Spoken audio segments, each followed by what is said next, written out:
السلام علیکم۔ شفق YouTube channel کے ساتھ میں ہوں آپ کی ہوسٹ مہرما۔ نیلی حویلی پارٹ 19۔ ان چمگادڑوں کو کس نے چھیڑ دیا؟ اس نے خود کلامی کی۔ جب اسے کوئی نظر نہ آیا تو اس نے خود ہی کندھے اچکائے اور جیب سے سگریٹ نکال کر سلگا لیا۔ اثر چونکہ بیلوں کے اندر چھپا ہوا تھا اس لیے وہ اسے نظر نہیں آیا تھا۔ بہرحال انصر سوچ میں پڑ گیا، اگر حویلی اسیب زدہ ہے تو پھر یہ یہاں کیا کر رہا ہے؟ وہ شخص بلا خوف بڑے اطمینان سے کش لگا رہا تھا۔ انصر اسے بیلوں میں سے دیکھتا رہا اور پھر اچانک بیلیں ہٹا کر باہر نکل کر اس کے سامنے آ گیا۔ انصر کو دیکھ کر ایک لمحے کے لیے وہ ٹھٹک گیا۔ تم یہاں کیا کر رہے ہو؟ اس نے کرختگی سے پوچھا۔ یہ سوال تو مجھے تم سے پوچھنا چاہیے، انصر نے آگے بڑھتے ہوئے اطمینان سے کہا۔ جناب کی ڈیوٹی تو باہر ہے۔ وہ گڑبڑا گیا۔ میں یہاں بیت الخلاء جانے کے لیے آیا ہوں۔ انصر نے سر ہلاتے ہوئے کہا۔ بیت الخلاء جانے کے لیے؟ یقیناً اس سے محفوظ جگہ پورے گاؤں میں نہیں ہے۔ کیوں، میں درست کہہ رہا ہوں نا؟ اسے کوئی جواب نہیں سوجھ رہا تھا۔ تم کون ہوتے ہو مجھ سے پوچھنے والے؟ میں تمہاری ہڈیاں توڑ دوں گا، اس نے دان کچکچاتے ہوئے کہا۔ ایک منٹ ٹھہرو بھائی، انصر نے دونوں ہاتھوں سے اسے رکنے کا اشارہ کرتے ہوئے کہا۔ اتنا غصہ صحت کے لیے ٹھیک نہیں ہے۔ میری صرف ایک بات کا جواب دے دو، پھر میں خاموشی سے یہاں سے چلا جاؤں گا۔ کون سی بات؟ اس نے سگریٹ کا آخری کش لگایا اور اسے نیچے پھینک کر مسل دیا۔ میرے ابا کہاں ہیں؟ انصر نے سنجیدگی سے پوچھا۔ اچھا، ابا سے ملنے آئے ہو؟ اس نے طنزیہ کہا۔ چلو پھر تمہیں بھی تمہارے ابا کے پاس چھوڑ کر آتا ہوں۔ اتنا کہہ کر وہ دوڑتا ہوا آیا اور انصر سے ٹکرا گیا۔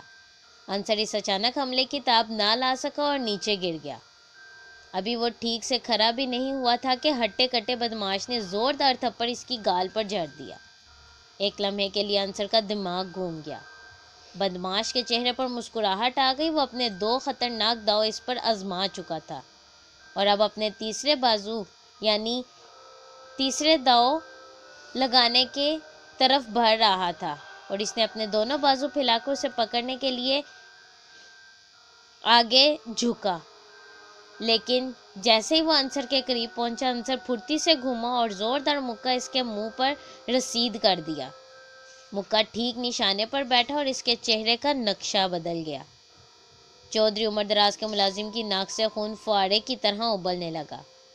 اسے کہتے ہیں 100 سنار کی 1 لوہار کی، انصر منہ ہی منہ میں بڑبڑایا۔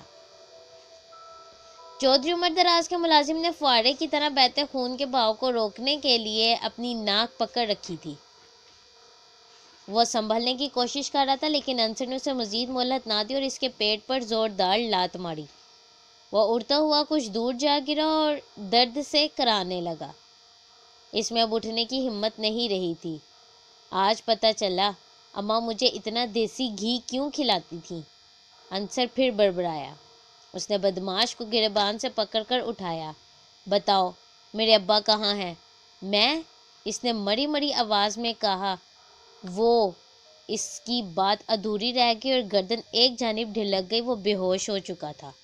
اٹھو، انصر چلایا۔ آنکھیں کھولو۔ اس نے بدماش کے گال تھپ تھپائے لیکن اس میں کوئی جنبش نہ ہوئی۔ انصر نے ادھر ادھر دیکھا، اپنے دونوں بازو اس کی کمر میں پھنسا کر اسے اٹھایا اور دھکیلتا ہوا اندر لے گیا۔ حویلی کی کھڑکیوں سے چاند کی صاف شفاف چاندنی مچل مچل کر اندر آ رہی تھی۔ اس نے پھر بھی اپنی ٹارچ روشن کی۔ حویلی کے وسیع و عریض ہال میں دائیں بائیں 2 کمرے تھے۔ ہال کے وسط سے سیڑھیاں اوپر جا رہی تھیں۔ انصر اسے بائیں جانب موجود کمرے میں لے گیا۔ وہاں اسے رسی مل گئی۔ انصر نے اسے رسی سے کس کر باندھ دیا۔ وہ آدھموا پڑا تھا۔ انصر اس کی مشقیں کسنے کے بعد مڑا تو ٹھٹک گیا۔ دروازے پر اس کا دوسرا ساتھی کھڑا اسے کھا جانے والی نظروں سے گھور رہا تھا۔ وہ اس کے خون کے قطروں کا پیچھا کرتے کرتے یہاں تک آیا تھا۔ تم؟ اسے حیرت کا شدید جھٹکا لگا۔ ہاں میں، انصر نے سر ہلاتے ہوئے کہا۔ ویسے میرا نام انصر ہے، تم نہیں۔ اپنے ساتھی کی حالت دیکھ کر اس کی حیرانی کو غصے میں بدلنے میں دیر نہ لگی۔ میں سمجھا پجو نے آج میرے بغیر ہی نیا شکار کر لیا۔ تم نے اس کی یہ حالت کر دی، میں تمہیں زندہ نہیں چھوڑوں گا۔ وہ سانڈ کی طرح بھاگتا ہوا آیا۔ انصر کے قریب پہنچ کر اس نے مکہ مارنے کے لیے دایاں ہاتھ گھمایا، لیکن انصر نے جھک کر اس کا وار ناکام بنا دیا اور دونوں ہاتھ اس کی کمر کے گرد ڈال کر اسے فضا میں بلند کیا اور زمین پر پٹک دیا۔ دھرم کی آواز کے ساتھ اس کا فرش کے ساتھ تصادم ہوا اور وہ لیٹا کراہنے لگا۔ انصر پورے گاؤں میں کبڈی کا بہترین کھلاڑی تھا اور یہی داؤ پیچ آج اس کے کام آ رہے تھے۔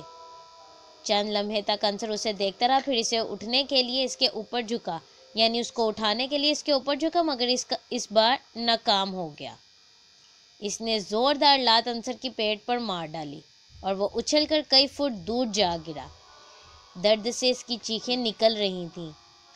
کچھ دیر بعد وہ دیوار کا سہارا لیے اٹھا، درد کی وجہ سے وہ سیدھا کھڑا نہیں ہو پا رہا تھا۔ کمبخت نے گھات لگا کر بہت ہی زوردار لات رسید کی تھی۔ میرا نام کالا ہے، کالا، اس نے مکروہ انداز میں کہکا لگایا اور اپنا گھٹنا انصر کے پیٹ پر مار دیا۔ اس کی چیخ پھر بلند ہوئی اور درد سے دوہرا ہو گیا۔ تم نے جرأت کیسے کی مجھے مارنے کی؟ میں آج تک کسی سے نہیں ہارا، تم کس کھیت کی مولی ہو؟ وہ ہذیانی انداز میں چیخ رہا تھا۔ کالا آگے بڑھا اور اسے دونوں ہاتھوں سے پکڑ کر سر سے اوپر اٹھا لیا۔ انصر نے اس کا ارادہ بھانپ لیا اور وہ اسے دیوار پر مارنا چاہتا تھا۔ تمہیں مارنے کے بعد سب سے پہلے میں تمہارے بازو کاٹوں گا جن سے تم نے مجھے زمین پر پٹکا، پھر تمہارا سر۔ کل جب لوگ پیپل پر تمہاری لاش لٹکی دیکھیں گے تو پھر کوئی ادھر آنے کی جرأت نہیں کرے گا، اس نے چیختے ہوئے کہا۔ یقینی موت سامنے دیکھ کر انصر زور سے پھڑپڑایا۔ اس کے ہلنے کی وجہ سے کالے کی گرفت کمزور پڑ گئی، نتیجتاً اس نے انصر کو چھوڑ دیا۔ زمین پر پاؤں لگتے ہی انصر کمرے سے باہر بھاگا۔ کالا بھی زخمی سانڈ کی طرح اس کے پیچھے پیچھے چلا آیا۔ ہال میں جا کر انصر پلٹ کر رک گیا، اسے کھڑا دیکھ کر کالا بھی رک گیا۔ انصر اس کے متوقع وار کا جائزہ لینے کی کوشش کر رہا تھا۔ وہ بھاگتا ہوا انصر کی طرف آیا، لیکن وہ ایک جانب ہٹ گیا۔ کالا کافی بھاری بھرکم تھا، اس لیے دوڑتا ہوا اس سے کچھ قدم آگے جا کر رک گیا۔ اس نے غضبناک نظروں سے انصر کو گھورا اور دوبارہ بھاگتا ہوا آیا۔ انصر پھر اس کے راستے سے کسی بل فائٹر کی طرح پیچھے ہٹ گیا۔ وار خالی جانے پر کالا پھر تیزی سے آگے نکل گیا، لیکن اس بار توازن برقرار نہ رکھ سکا اور منہ کے بل نیچے گرا۔ انصر نے موقع غنیمت جانا اور اس کے سر پر پہنچ گیا۔ کالا بمشکل اٹھنے کی کوشش کر رہا تھا کہ انصر نے پوری قوت سے لات اس کے پیٹ پر جڑ دی۔ اب کی بار اس نے زوردار چیخ ماری اور کمر کے بل جا گرا۔ کالا زمین پر پڑا تکلیف سے لوٹ پوٹ ہو رہا تھا۔ انصر نے اس کی گردن اپنے بازو میں شکنجے کی طرح دبا لی اور زور لگانے لگا۔ جو وہ اپنی گرفت سخت کرتا گیا، تو کالا اپنے آپ کو ڈھیلا چھوڑتا گیا، حتیٰ کہ وہ بالکل ساکت ہو گیا۔ وہ بے ہوش ہو چکا تھا۔ انصر نے اسے چھوڑا تو وہ فرش پر بے سود گر پڑا۔ انصر اس کے پاس ہی دراز ہو گیا۔ گتھم گتھا ہونے سے اس کی سانس پھول رہی تھی۔ طبیعت بحال ہوتے ہی وہ اسے بھی گھسیٹ کر اسی کمرے میں لے گئے جہاں اس کا پہلا ساتھی بدستور بے ہوش پڑا تھا۔ انصر نے اسے بھی رسی سے اچھی طرح باندھ دیا اور باہر آ گیا۔ سانڈ کی اولاد مجھے مارنے چلا تھا، اس نے دونوں ہاتھ جھاڑتے ہوئے کہا۔ اس کا مطلب ہے اس گھناؤنے کھیل کے پیچھے سچ مچ چودھری عمر دراز کا ہاتھ ہے، اس نے دل ہی دل میں سوچا۔ کالے کے اعتراف کے بعد یہ بات پوشیدہ نہیں رہی تھی کہ یہ دونوں ہی نیلی حویلی کے اندر آنے والوں کو بے دردی سے مار کر پیپل کے درخت پر لٹکایا کرتے تھے تاکہ لوگ یہ سمجھے کہ یہ بدروحوں کا کام ہے۔ آج دونوں بدروحیں آدموئی اس کے سامنے بے ہوش پڑی تھیں۔ اسے خیال آیا اگر یہ لوگ گاؤں والوں کو ڈرایا کرتے تھے تو جس لڑکی کی چیخیں عمر دین نے سنی تھی وہ کون تھی؟